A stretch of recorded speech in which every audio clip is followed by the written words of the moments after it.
Faisant ma promenade quotidienne, chaque jour je passais dans une rue étroite.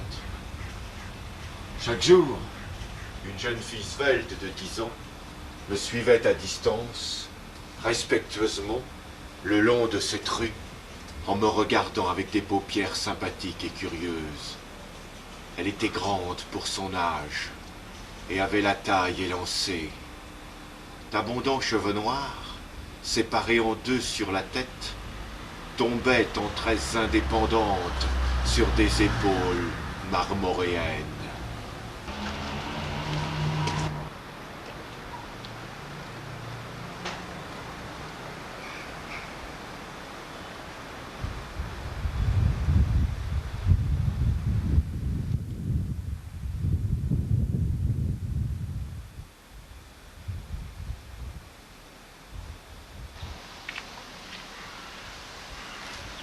Un jour, elle me suivait comme de coutume. Le bras musculeux d'une femme du peuple la saisit par les cheveux, comme le tourbillon saisit la feuille, appliqua 2 gifles brutales sur une joue fière et muette, et ramena dans la raison cette conscience égarée. En vain je faisais l'insouciant. Elle ne manquait jamais de me poursuivre de sa présence devenue inopportune.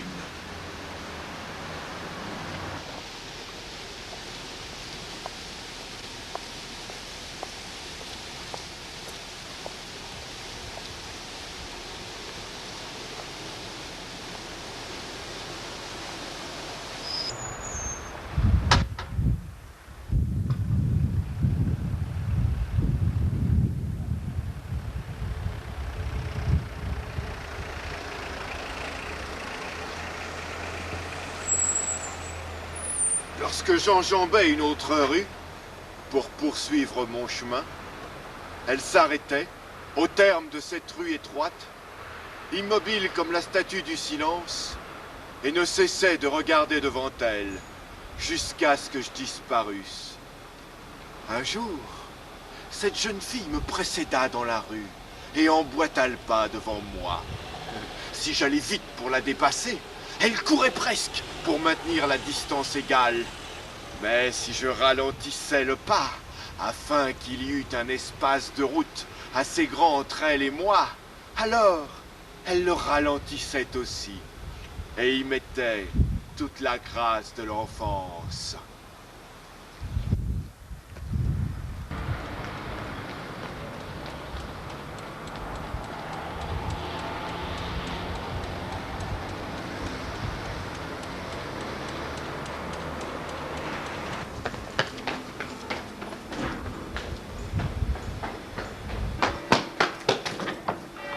Arrivée au terme de la rue, elle se retourna lentement de manière à me barrer le passage.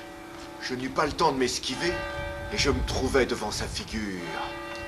Elle avait les yeux gonflés et rouges. Je voyais facilement qu'elle voulait me parler et qu'elle ne savait comment s'y prendre. Devenue subitement pâle comme un cadavre, elle me demanda « Auriez-vous la bonté de me dire quelle heure est-il » Je lui dis que je ne portais pas de montre et je m'éloignais rapidement.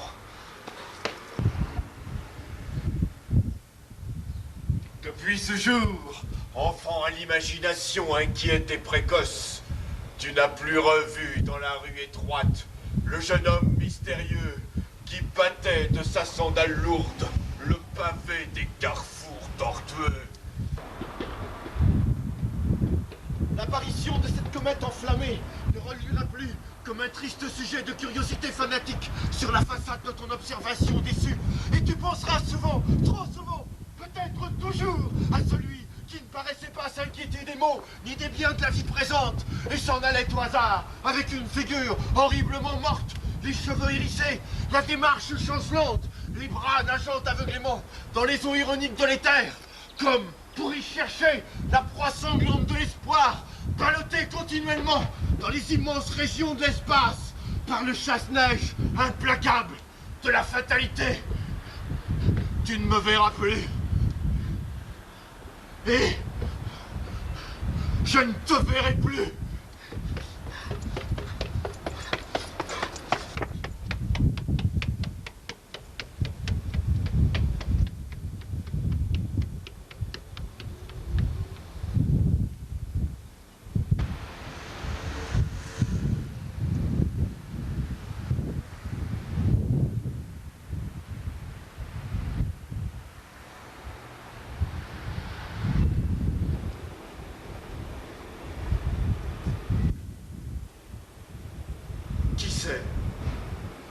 peut-être que cet enfant n'était pas ce qu'elle se montrait. Sous une enveloppe naïve, elle cachait peut-être le poids de 18 années et le charme du vice. On a vu des vendeuses d'amour s'expatrier avec gaieté des îles britanniques et franchir le détroit. Elles rayonnaient leurs ailes en tournoyant en essaims dorés devant la lumière en goumoisine. Et quand vous les aperceviez, vous disiez « Mais elles sont encore enfants. Elles n'ont pas plus de 10 ou 12 ans. » En réalité, elles en avaient 20. Oh, dans cette supposition, maudit soit-il les détours de cette rue obscure.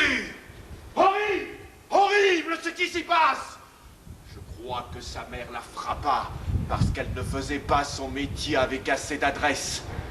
Il est possible que ce ne fût qu'une enfant. Et alors, la mère est plus coupable encore. Moi, je ne veux pas croire à cette supposition, qui n'est qu'une hypothèse. Et je préfère aimer, dans ce caractère romanesque, une âme qui se dévoile trop tôt.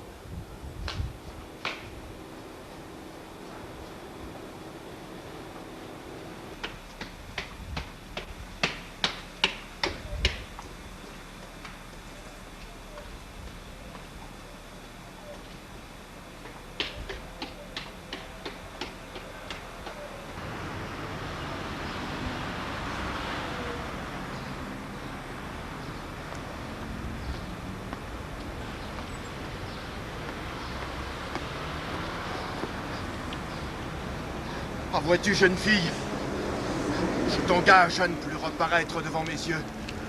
Si jamais je repasse dans la rue obscure, il pourrait t'en coûter cher. Moi, être assez généreux pour aimer mes semblables? Non, non. Je l'ai résolu depuis le jour de ma naissance. Ils ne m'aiment pas, eux. On verra les mondes se détruire et le granit glisser comme un cormoran sur la surface des flots, avant que je touche la main infâme d'un être humain. Arrière! Arrière, cette main!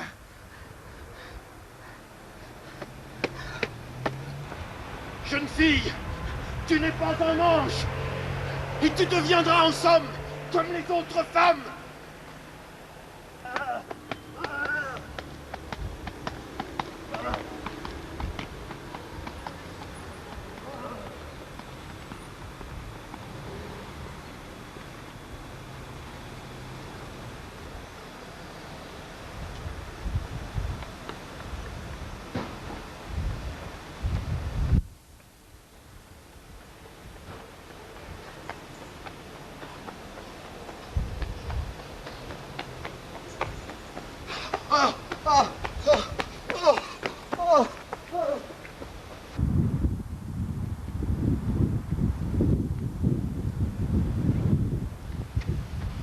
Non, non, je t'en supplie, ne reparais plus devant mes yeux froncés et louches.